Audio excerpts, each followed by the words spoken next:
And turning our attention now to the United Kingdom, the country's Brexit Minister Dominic Raab has resigned in protest over Prime Minister Theresa May's deal with the European Union.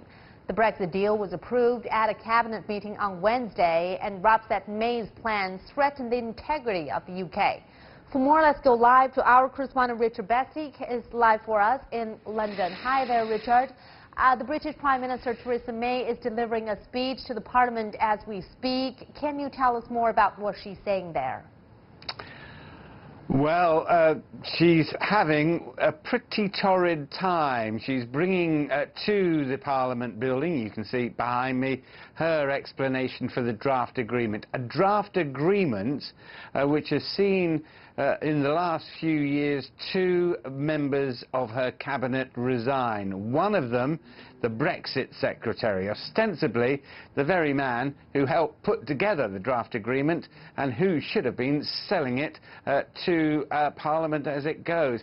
Over the last 1.5 hours that I've been listening, I've heard just one MP, one member of Parliament, speak in support of Theresa May, and he only spoke in support of Theresa May because the alternative was Jeremy Corbyn, the opposition leader. Jeremy Corbyn says the government is in chaos. Now, the arithmetic, Mung, goes like this. If it was difficult for Theresa May to get her plan through Parliament yesterday, it's now become a lot more difficult. She's had 2 cabinet resignations, 2 ministerial resignations, and 1 private parliamentary secretary. In other words, the government payroll is diminishing by the hour, and this government is heading into what looks like a full-blown crisis. Well, apparently Theresa May's hope of getting this deal through Parliament has been met with increasing challenges.